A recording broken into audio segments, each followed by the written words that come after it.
Bueno, a continuación entonces vamos a comenzar el segundo panel de la tarde, que va a estar a cargo de Carlos Pagni, y el moderador es Luis Cedrola. Bueno, buenas tardes.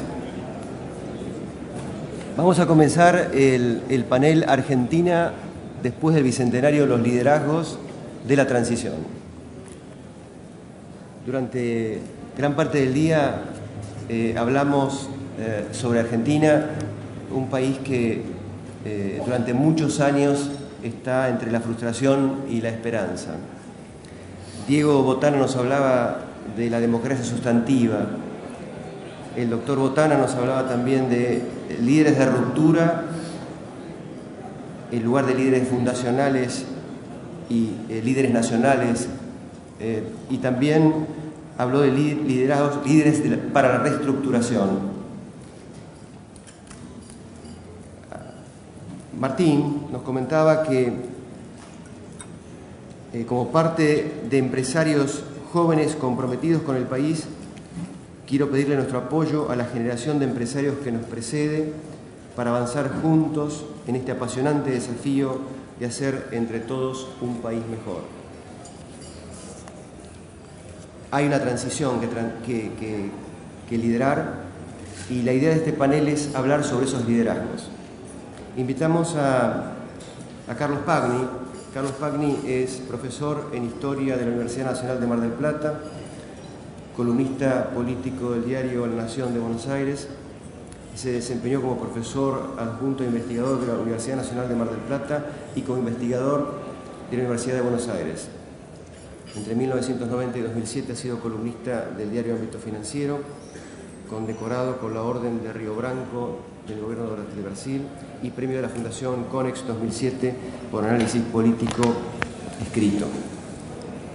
Como siempre, el expositor hablará unos 30 minutos y tenemos reservados unos 20 minutos para preguntas. Carlos.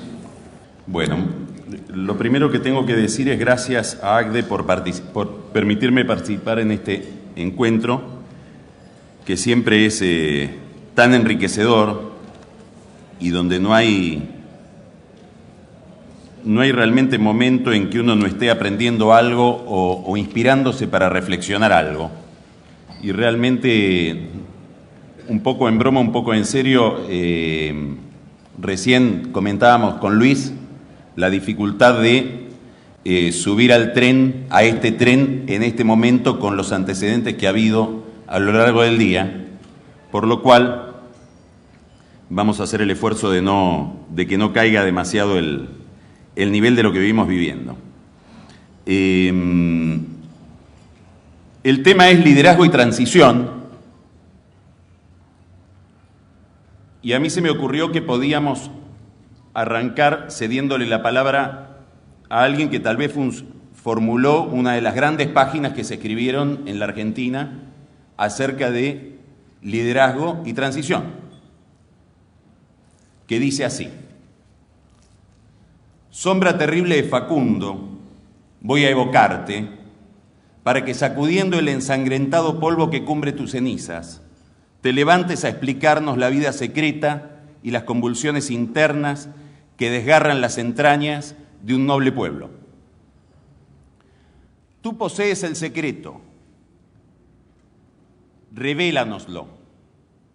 10 años aún después de tu trágica muerte, el hombre de las ciudades y el gaucho de los llanos argentinos, al tomar diversos senderos en el desierto, decían: no, no ha muerto, vive aún, él vendrá. Cierto, Facundo no ha muerto. Está vivo en las tradiciones populares, en la política y las revoluciones argentinas. En Rosas, su heredero, su complemento. Su alma ha pasado a este otro molde más acabado, más perfecto. Y lo que en él era solo instinto, iniciación, tendencia, convirtióse en Rosas en sistema, efecto y fin. La naturaleza campestre, colonial y bárbara, cambióse en esta metamorfosis en arte, en sistema y en política regular. Capaz de presentarse a la faz del mundo como el modo de ser de un pueblo encarnado en un hombre que ha aspirado a tomar los aires de un genio que domina los acontecimientos, los hombres y las cosas. Este texto yo creo que nos interpela de muy distintas maneras, infinitas. La primera nos hace percibir muy claramente cuál es la antigüedad de nuestros males. Es decir, hasta qué punto el problema del liderazgo es un problema antiguo entre nosotros. Y nuestra agenda es una agenda, en este sentido, envejecida. También podemos leerlo desde un punto de vista más optimista. Él está hablando de una transición al parecer nefasta, la transición de Facundo que se perfecciona en Rosas. Y sin embargo, de esa transición pudimos salir después. Fuimos nosotros los que estuvimos acá y fuimos nosotros también los que salimos. Con lo cual tampoco estamos condenados. El problema del liderazgo es un problema, la idea misma del liderazgo, la idea misma del papel del individuo en la historia es una idea de enorme complejidad, donde se encierran cantidad de problemas. ¿Cuánto pesa lo individual? ¿Cuánto pesa lo colectivo? ¿Qué papel cumple la personalidad en la historia? En el fondo, detrás de estas preguntas está el problema de la libertad, es decir, cuánto yo puedo determinar el contexto que me rodea y mi propia vida respecto de las condiciones dadas. No me voy a demorar en esto, después de lo que escuchamos hablar a Juan Ramón, sobre todo en el último panel. Quienes se han detenido en este problema han ido desde la teoría del héroe, con Carlyle, a la teoría de las clases y de los sujetos colectivos, con Marx, hasta aquella formulación siempre con esa capacidad de sintetizar también los problemas que tenía Ortega, ¿no? Yo soy yo y mi circunstancia, que es una fórmula que en realidad no cierra. Soy yo, pero soy yo y mi circunstancia. Y bueno, arrancaría por acá, digamos, pensar los liderazgos como factor que nos puede llevar hacia uno u otro lado en una transición es solo una parte del problema.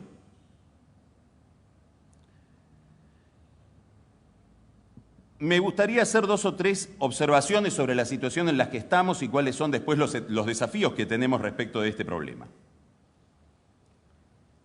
El primer rasgo que yo veo que domina hoy la Argentina o que viene dominando la Argentina desde hace un tiempo es que estamos en presencia en general de líderes con miedo. Y cualquiera que tenga relación con los políticos, sobre todo con los políticos que gobiernan, advierte mucho más esto. La Argentina atraviesa una crisis, está instalada en una crisis de enorme magnitud. Fecharla puede ser más o menos arbitrario, pero es obvio que en el 2000 hubo una gran cicatriz en la historia que divide 2 órdenes distintos.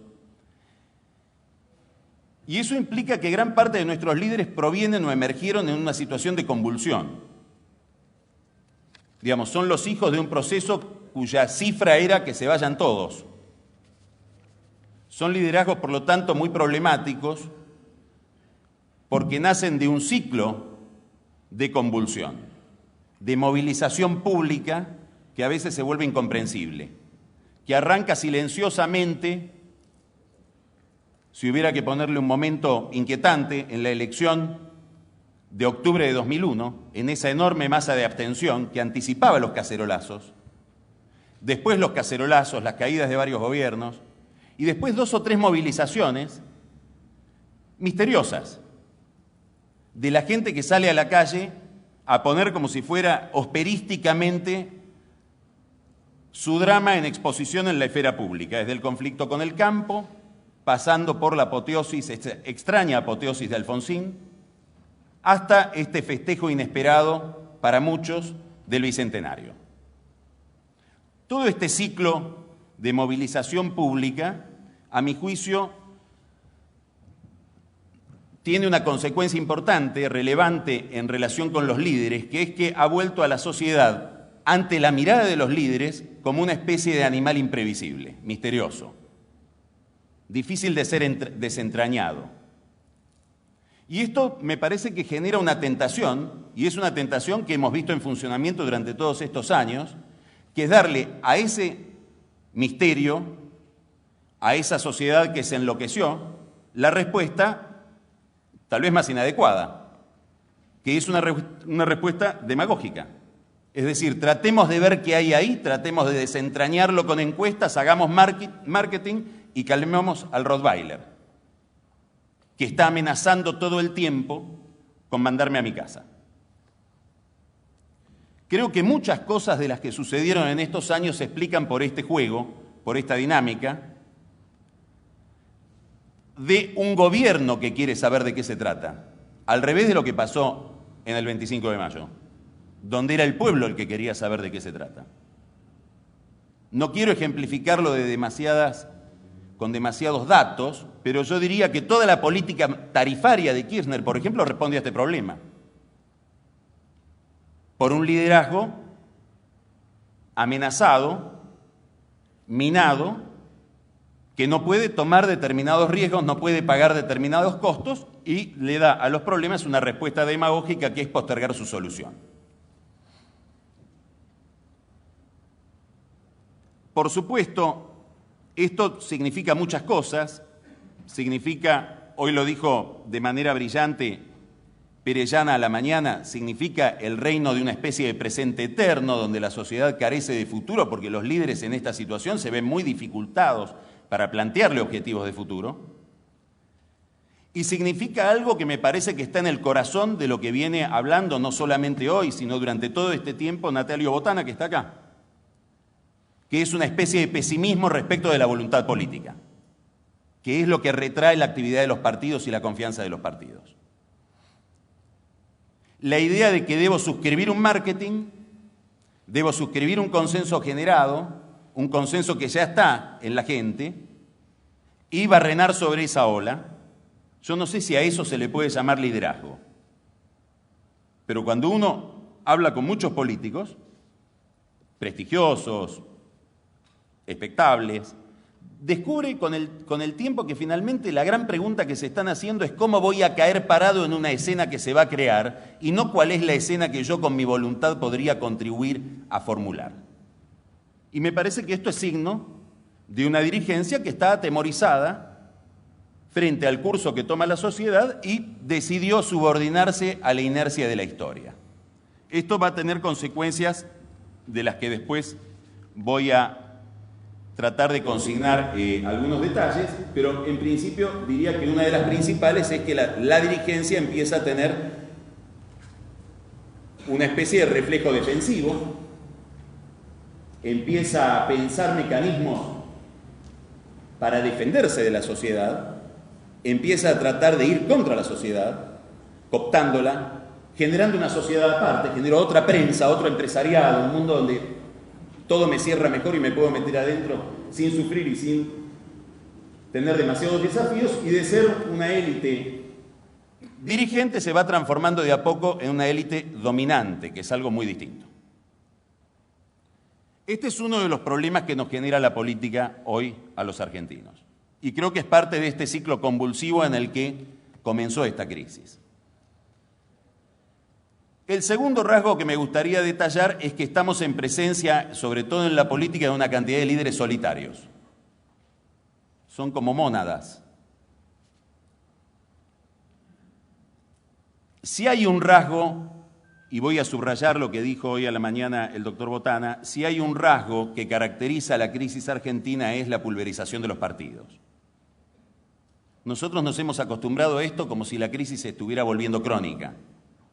Pero yo creo que hay que insistir mucho en que estamos ante una aventura de pronóstico muy reservado, verdaderamente extraña por lo inusual.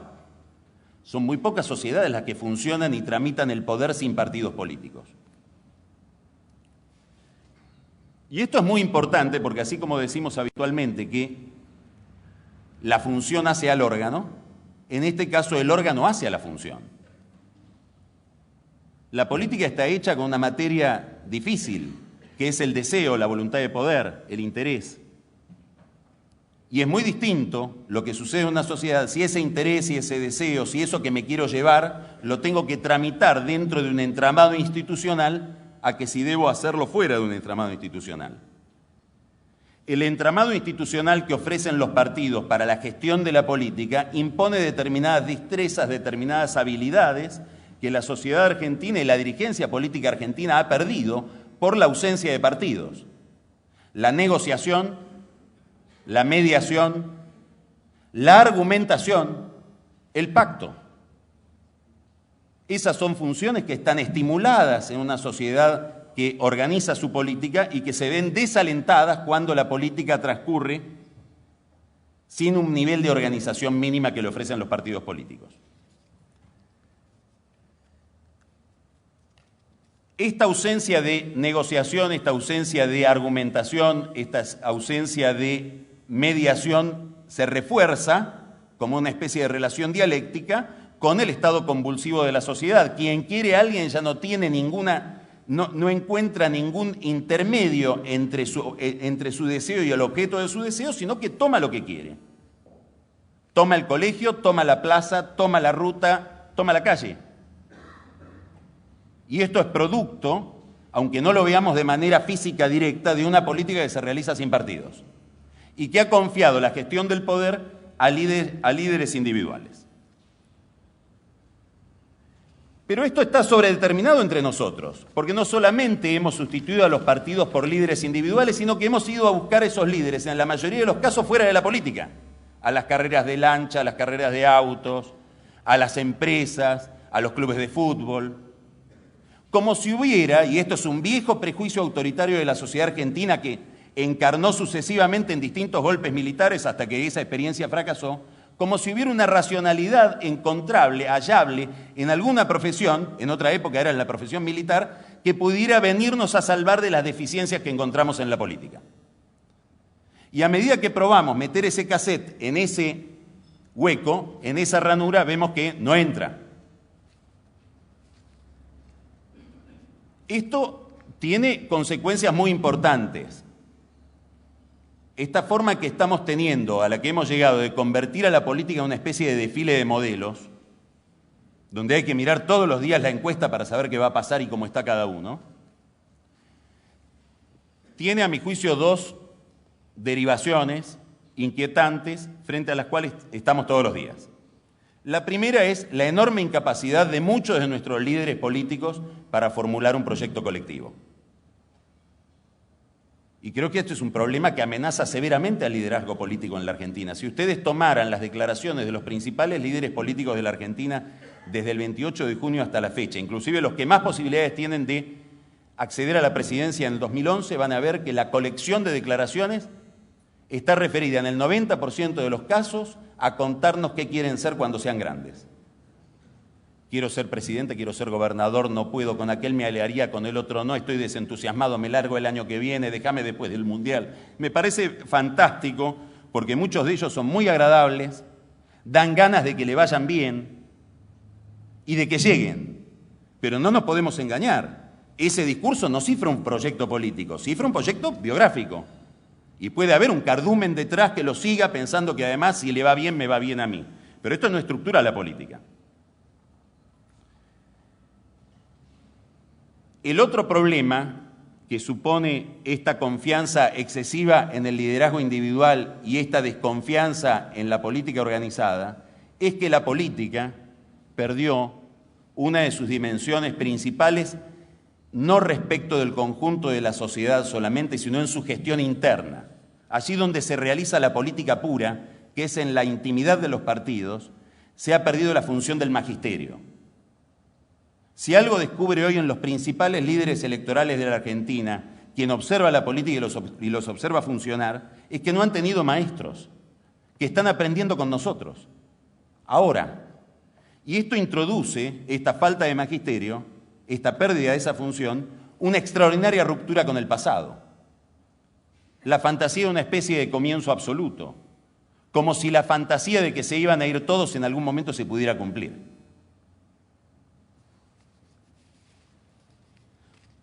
Este problema con el tiempo, este problema con el pasado, este problema con el comienzo es lo que a mi juicio hace que el nombre de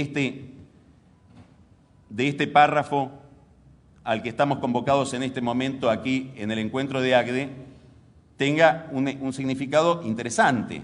que es la idea de transición. La transición supone un futuro al que se accede de manera realista porque transición supone tránsito y por lo tanto implica que estamos saliendo desde un lugar que es este lugar. Digamos, solo capitalizando estos fracasos vamos a poder llegar a un futuro distinto. No en la idea de un país alternativo que existe desarraigado de la historia en la cabeza de alguien y que alguien va a construir para nosotros y en el cual nosotros después nos pondremos adentro. La idea de transición implica la idea de una construcción, no de un hallazgo. ¿Qué características debería o qué desafíos tiene esa transición? Suponiendo que la emprendamos, lo cual depende de nuestra decisión. La primera tiene que ver, el primer desafío, un desafío me parece crucial para la Argentina, es reponer el equilibrio de poder. Digamos, la página de Sarmiento, de lo que nos habla centralmente, es de un problema de desequilibrio de poder, que está ligado a nuestra relación con la ley, a nuestra relación con el Estado, a la confusión entre Estado, gobierno, partido, caudillo, y a la imposibilidad de imponerle o de contraponerle al poder de quien ocupa el Estado el poder de una institucionalidad civil y política autónoma del Estado. Este es un problema central porque en la medida en que el poder se desequilibra, la sociedad civil se debilita. Entonces ya no tenemos un problema de desestructuración de los partidos, tenemos un problema de desestructuración de prácticamente todos los órganos de la sociedad civil. Ni les cuento en el empresariado, que ustedes lo saben mejor que yo. Hay tejidos en la dirigencia argentina que se están como perdiendo, que deben ser reconstituidos. Y esa pérdida se debe, entre otros factores, a un gran desequilibrio de poder que tiene una enorme capacidad de cooptación, de manipulación, de intervención y le quita autonomía a la sociedad civil. Dispositivos que se han pensado desde hace tanto tiempo para evitar estos desequilibrios, la alternancia, el régimen de partidos, etc. Para decirlo en una sola palabra, la república. El segundo problema ligado al anterior es cómo empezamos a encontrar o a formularnos o a estimular liderazgos que nos permitan superar la contradicción que hay entre liderazgo e institucionalidad.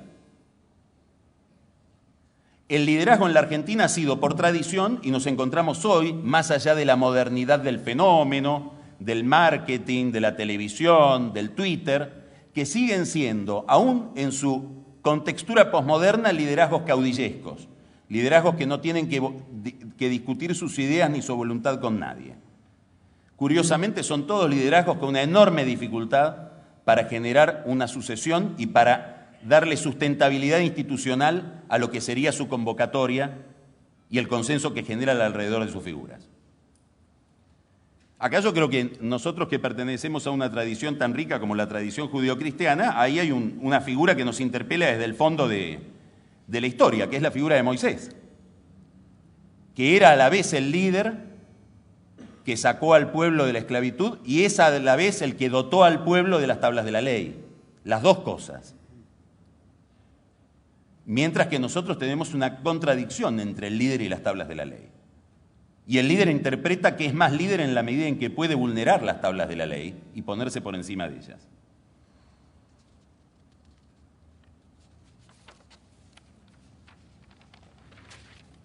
¿Qué características tienen estos liderazgos de carácter institucional? Modélicos. Una es que, precisamente, en un mundo de partidos, de alternancia, son liderazgos que se consideran representantes de una parte, no del todo. Hoy Natalio hizo una referencia, pero voy a aprovechar además para pasar el aviso del diario. Lean hoy el artículo de Natalio en La Nación, donde este problema de la aspiración a representar el todo se manifiesta en la intención de esa aspiración llevarla hasta la reescritura de la historia. Si soy parte, debo negociar, debo pactar, debo dialogar. no solamente debo saber qué quiero tener, sino que puedo ceder. Hoy Perellana a la mañana nos hablaba del ejemplo europeo, de la gran transición en la construcción de Europa, y nos dijo algo al pasar, que yo lo escuché especialmente porque, claro, estaba medio inspirado con estas cosas que pensaba decir ahora. Para la construcción de Europa hubo que hacer una cesión extraordinaria, nada menos que de soberanía. Hubo estados, países que se dieron, lo podría explicar muy bien Alfonso, la capacidad de emitir moneda. Ahora están en ese problema, pero es una cesión extraordinaria, es mucho más que la cesión de algo trivial. En el ejemplo que se toma siempre como ejemplo paradigmático, que es la transición española, esa transición arranca, no tanto importan los pactos de la Moncloa, que fueron instrumentales y en gran medida fracasaron. Lo que importa es el pacto político previo. Los republicanos renunciaron a la república, tuvieron que soportar que haya un rey. Los monárquicos renunciaron a que ese rey fuera el rey de la dinastía, tuvieron que soportar que fuera un rey cuya legitimidad derivaba de Franco. La derecha tuvo que soportar que el Partido Comunista estuviera legitimado, legalizado. Cada uno se dio algo esencial. Entonces me parece que para iniciar una transición o para plantearnos qué transición queremos iniciar, deberíamos empezar por definir qué está dispuesto cada uno a ceder. ¿Está dispuesta la dirigencia del conurbano a ceder el clientelismo? ¿Está dispuesto el presidente a ceder la capacidad de identificar su persona con el Estado? ¿Están dispuestos los partidos a ceder el internismo? Creo que así está dispuesto el empresariado a hacerse cargo que este es un país con 35% de pobreza. Escandalosa, como dijo el Papa. Digamos, estas son preguntas sin las cuales no se puede ni empezar a hablar de una transición, salvo que querramos engañarnos a nosotros mismos o tener la fantasía de algo que nos va a llevar a un nuevo fracaso.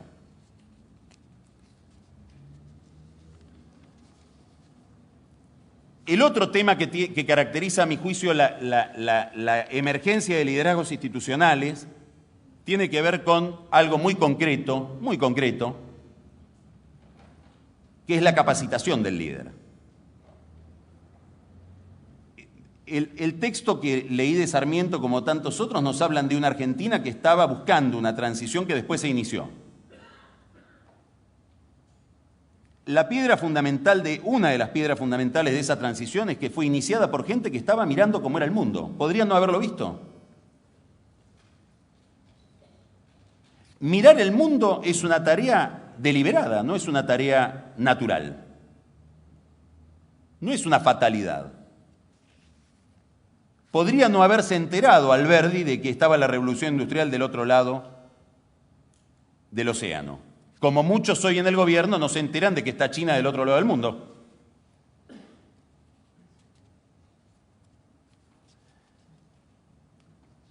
Hay una relación entre el conocimiento del contexto, entre la calidad de la capacitación, entre el pensamiento y la calidad del liderazgo, que me parece también adjetiva a cualquier transición que se quiera emprender en una Argentina que se empiece a reconstruir.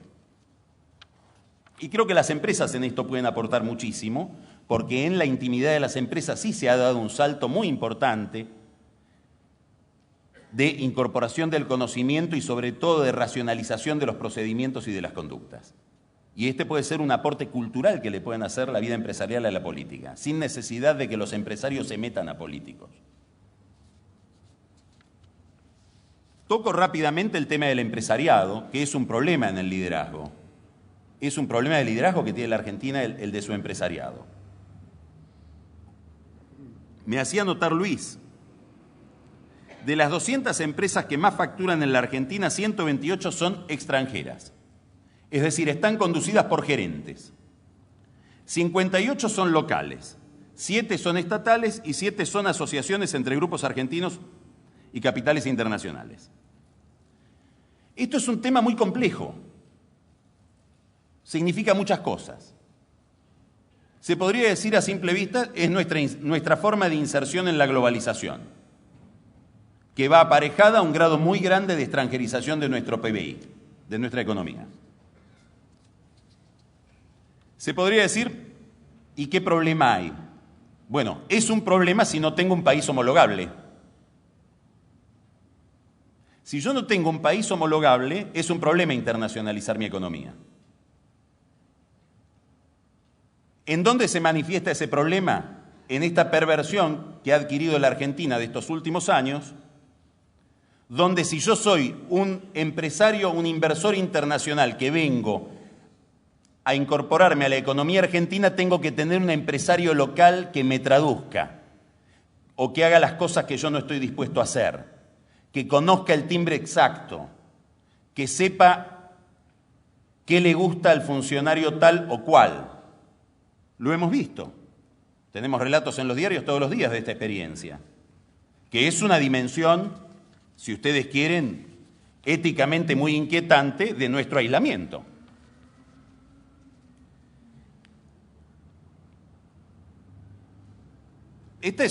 Yo les dejo la pregunta, me gustaría detenerme en esto, pero no lo voy a hacer, mirar experiencias comparadas en América Latina. ¿El empresariado qué rol tiene en estas transiciones? ¿Qué relación hay entre empresariado y proceso de modernización de nuestros países? ¿Qué rol cumplieron los empresarios en los procesos de modernización que hubo en Brasil, en Chile, en su momento en México? ¿Fueron sujeto o objeto del problema, de la transformación? ¿Qué nivel de comunicación tenían con los líderes que llevaban adelante ese proceso? ¿O no tenían ninguno y en realidad eran procesos en los que se combinaban un gran liderazgo político con aportes académicos, pero no empresariales? Esto yo creo que es algo que al empresariado lo tiene que interpelar, que es su papel en la historia. Todo esto, que son las condiciones básicas de un liderazgo de transición institucionalizante, nos llevan a un último problema, que es nuestra relación con el futuro.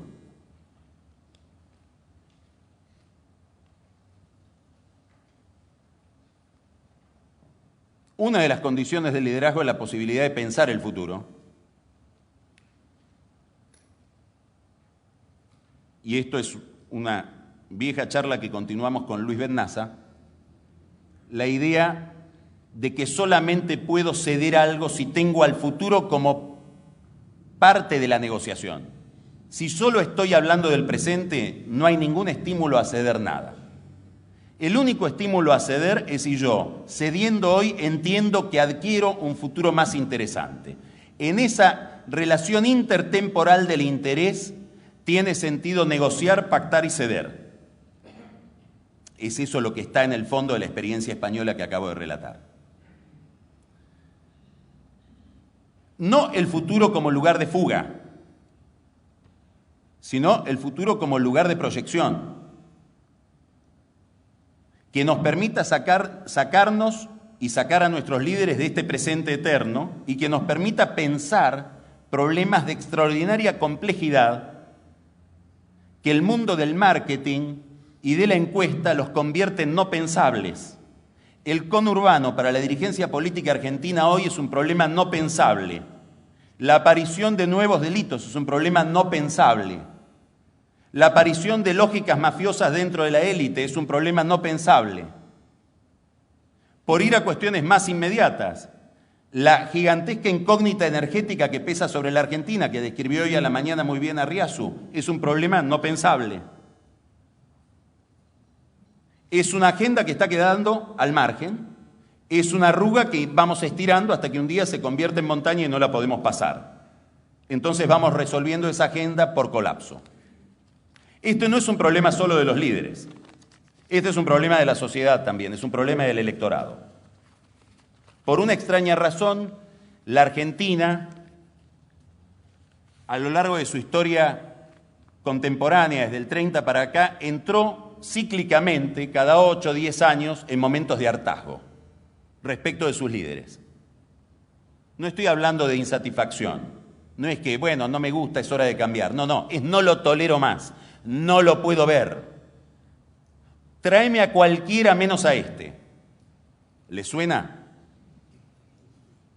Esto alimentó hasta el 83 los golpes de Estado. El dispositivo del golpe de Estado fracasó, pero el problema quedó. Nosotros lo sacamos a Menem con un 70% de imagen negativa. Lo echamos a De la Rúa y estamos viendo cuándo es la elección para votar, y gran parte de la sociedad argentina, muy probablemente el 70%, quiera votar pensando solamente en que a este gerente no lo quiero ver más, poneme a cualquier otro. Esta lógica del voto castigo está en la raíz del problema de una sociedad que solo puede votar mirando para atrás. El castigo es una conducta referida siempre al pasado. Esta forma de votar a la que nos estamos aproximando tal vez por tercera vez en una década está indicando claramente la falta de capacidad proyectiva nuestra como sociedad. Y esta es la gran diferencia entre un centenario y otro. No está en la trampa conceptual que plantea la presidenta de si éramos más ricos o más pobres. Aún siendo más pobres, estábamos enamorados de nosotros mismos, del futuro que soñábamos, nos entusiasmábamos con nosotros mismos y había otros entusiasmados también con nosotros. La transición implica lo contrario, dejar de estar hartos de nosotros mismos, que es la situación en que probablemente estamos desde hace algunos años. Muchas gracias.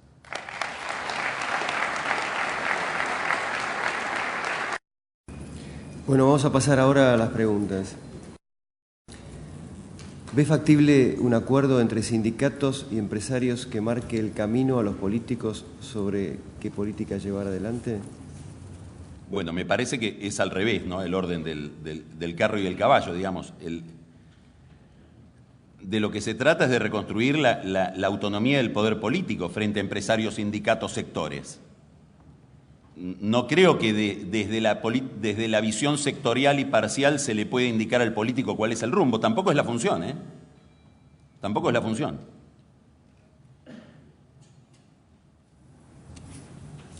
¿Cómo crees que se desarrollarán los tiempos políticos de aquí a las próximas elecciones? ¿Qué pasará en la elección del año que viene? El año próximo, perdón. Las quieren todas. Yo creo que esa la podemos pasar tranquilamente. Es la única que no podés porque la hace Julio Sayer. ¿Eras vos el tramposo? Puedo pasar otra. Voy a hacer una reflexión. No me le voy a achicar por quién es, porque si no quedo como una especie de... Voy a hacer una reflexión exclusivamente ligada al problema de la exposición.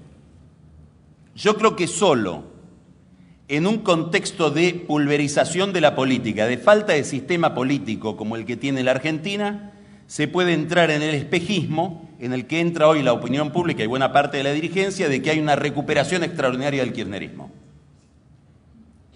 Esta recuperación de Kirchner es la contracara de una política que solo se convierte en política durante las campañas electorales. Y entre campaña y campaña queda solo como único sujeto activo el Estado y quien lo conduce. Si ustedes toman como parámetro lo que sucedió desde el voto no positivo hasta la elección del 28 de junio, la mañana siguiente del voto no positivo estaban para el balazo, se iban. En noviembre se quedaron con tus aportes previsionales y la gente decía, se recuperaron, están para toda la vida, como hoy. Empezó la campaña en marzo y volvió la cosa a su lugar. ¿Por qué? Porque se instala un relato, un equilibrio. Esto es la diferencia en pequeña escala de una sociedad que funciona o no con equilibrio de poder. Creo que ya está la respuesta que a vos te interesaba.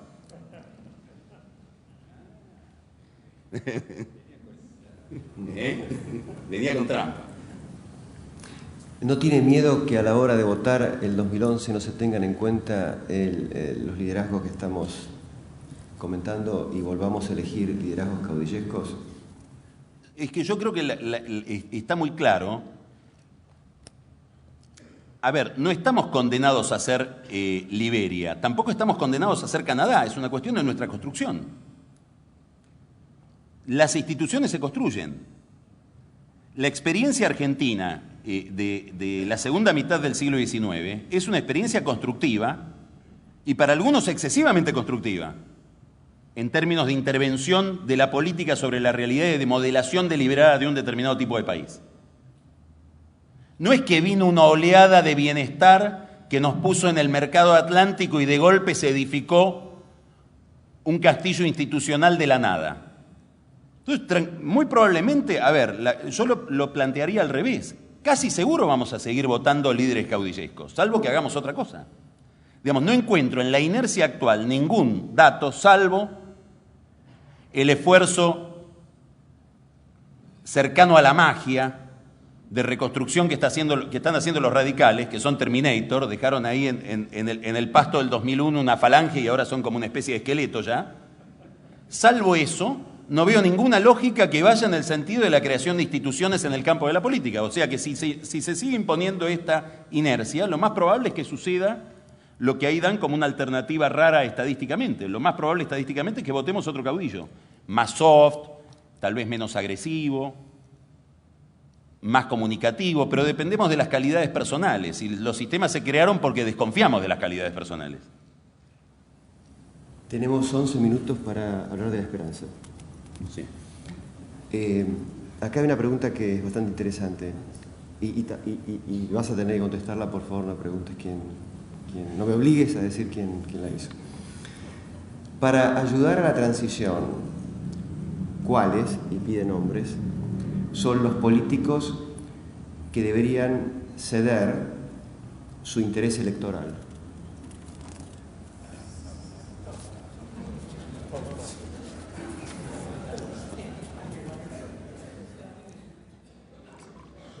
Yo creo que no me corresponde a mí decirlo. Digamos, no es un problema del individuo de que hay alguien que es malo y alguien que es bueno. Se trata de ver qué capacidad tiene de aquí a marzo la clase política argentina para poner en discusión un liderazgo, un programa, una organización detrás de ese liderazgo y ese programa, y se irá viendo la viabilidad de cada uno de esos proyectos electorales. Digamos, por eso existe la democracia. No es que a alguien hay que decirle, vos te tenés que ir. Es más, ganale. Si es tan malo. Bueno, los procesos en Argentina pueden interrumpirse, pueden haber internas abiertas. Fue una discusión de esta mañana de que no sabíamos, es decir, a ver, no pueden llegar líderes de cada sector no elegidos a través de procesos democráticos. Es decir, bueno, por eso se discutió esta mañana. Ese es otro problema. Digamos, una cuestión es preguntarse, ¿qué líder mereces tal y cual no me corresponde contestarlo? Otra cosa es, ¿cuáles serían las mejores formas de selección de esos liderazgos? Ese es otro problema.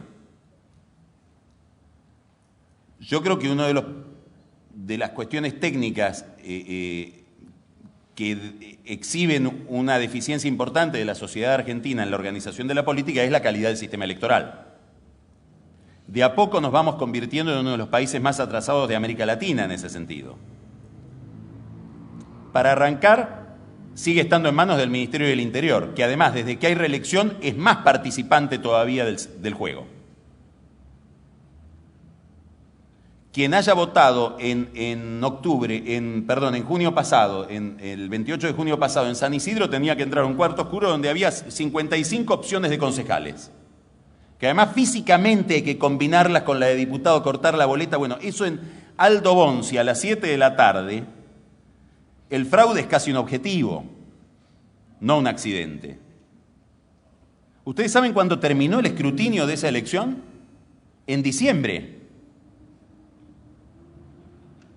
El escrutinio definitivo de la elección terminó. Ese es el sistema electoral que rige hoy en la Argentina.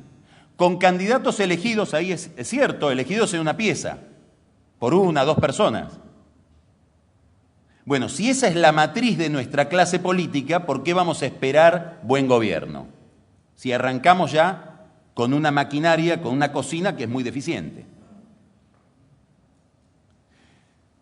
Otra cuestión es, ¿qué va a suceder con la ley? Me parece que la ley está sometida un poco al capricho de Kirchner. Pero también hay que decir que Kirchner está en tan mal momento con la opinión pública, su relación con la opinión pública es tan mala, que necesita tanta burocracia política para compensar ese malestar de la opinión pública, que finalmente se alinean de manera muy defectuosa, lleno de vicios, digamos, pero se alinean en el fondo sus intereses personales con los intereses que tendría que tener la sociedad argentina de tener un sistema de partidos por lo menos más sintético y más activo. Es decir, hay aspectos de la reforma electoral, que si uno conoce la intención con que él los impulsó, la intención puede ser tramposa, pero que en el resultado termina teniendo un resultado positivo. Que el peronismo se tenga que sintetizar en una fuerza política y que termine esta estafa de que yo lo voté a Díaz Bancalari con Chiche Duhalde para que después vote las leyes de Kirchner, me parece que es muy saludable. Y eso es una intención que, claro, le sirve a Kirchner ahora que necesita unificar al peronismo, que está inscripta en la ley. Yendo al problema de cómo seleccionamos a nuestros líderes y un poco a la esperanza. Y creo que no estamos tan lejos de que estas cosas ocurran. Yo creo que hay un proceso de reconstrucción del radicalismo que es inevitable y que es una gran interpelación, sobre todo para Carrió, y hay un proceso del peronismo que no me costaría imaginarlo de aquí a 5 años, sin los Kirchner, volviéndose a sentar a la mesa. No encuentro tanta dificultad en que se sienten a la misma mesa los que hoy están sentados, salvo los Kirchner, incluyendo a Scioli. Y eso me parece que es muy alentador, es virtuoso de por sí. Hay una pregunta que quizás se nos lleva a profundizar cómo el sector privado, fundamentalmente los empresarios, podrían liderar principalmente, dada la ausencia de liderazgos en el sector público, cómo se haría, o si, como decía el doctor Botana a la mañana, en realidad deberíamos canalizar todo el esfuerzo a través de los partidos políticos. Yo coincido con el doctor Botana. Digamos, no creo que la salida sea transformar al empresario, sacarlo de su rol para que se convierta en político. Yo lo escuché a Fernando Enrique Cardoso decir una cosa muy simpática y además muy, no solo inteligente, sino muy práctica en alguien que ejerció el poder como lo ejerció él, en un país con un empresariado muy fuerte. Y él decía lo siguiente: el problema del empresario con la política es que en las empresas normalmente uno da una orden y la orden se cumple. Y en la política uno da una orden y la orden no se cumple.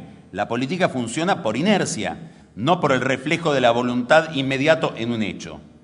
Ahí es donde los empresarios tienen un problema cultural en la acción política, que es la ansiedad por ver que la orden se cumple. Y él dice, y los intelectuales tenemos otros, dice Cardoso.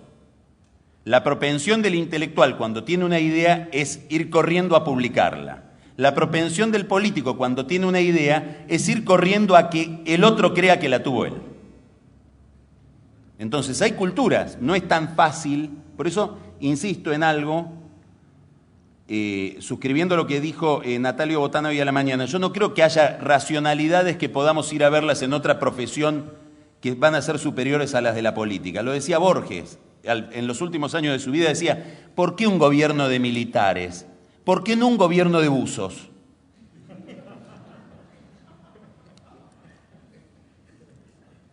Sobre todo para un país desorganizado, ¿no?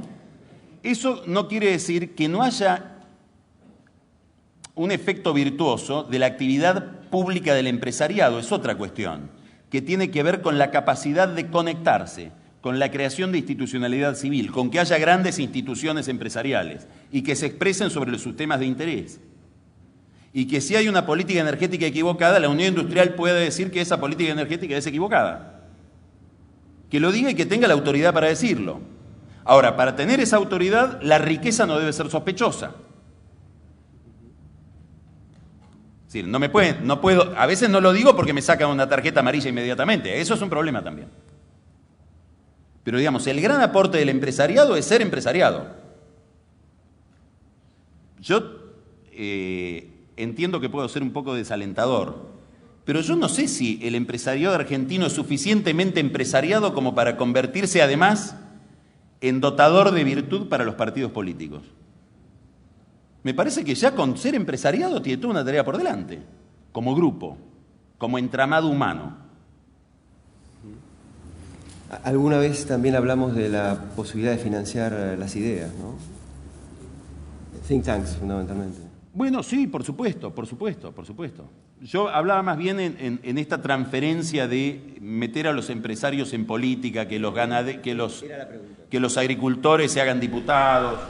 Era la pregunta. Hay una pregunta sobre la ley de medios y fundamentalmente cómo puede impactar en todo el tema presente y futuro de las relaciones con los gobiernos, y en el tema fundamentalmente es un énfasis sobre los valores. Yo, respecto del problema de los medios, creo que es una derivada de la mala imagen del gobierno. Entonces, el gobierno tiene objetivamente mala imagen. No hablo de la calidad del gobierno, que es algo que cada uno puede opinar lo que quiere. La imagen es objetivamente mala porque las encuestas que encarga el gobierno le devuelven una mala imagen. E interpreta que esa mala imagen de una determinada manera. El gobierno cree que su mala imagen no es producto de sus acciones, sino que es producto de una especie de conspiración mediática que supone una visión autoritaria del fenómeno de la comunicación.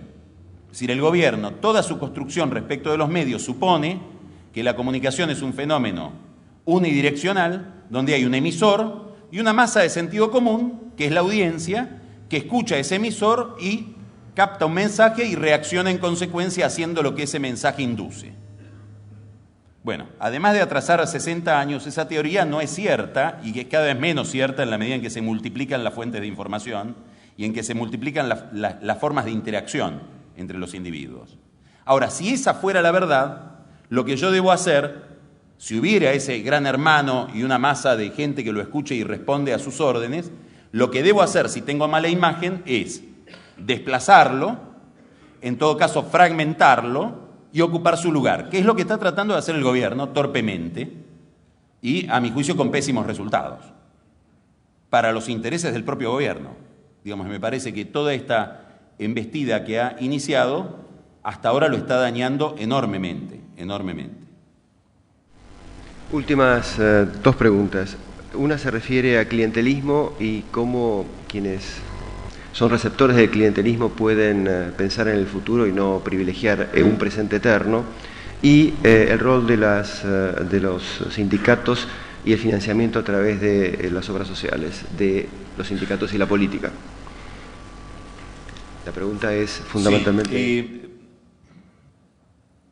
yo creo que la pregunta acerca de cómo puede hacer el cliente para dejar de ser cliente...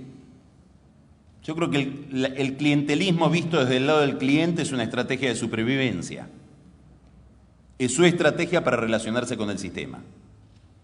El problema es otro, el problema es en qué condiciones se desarrolla ese fenómeno. Y esto nos daría para mucho. Yo creo que hay algo...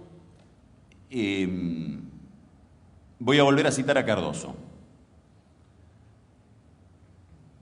En varios trabajos Cardoso dice, pero sobre todo en uno que es una larga entrevista que llama El presidente según el sociólogo, él dice algo interesantísimo, hay determinadas escalas de urbanización que generan determinados fenómenos.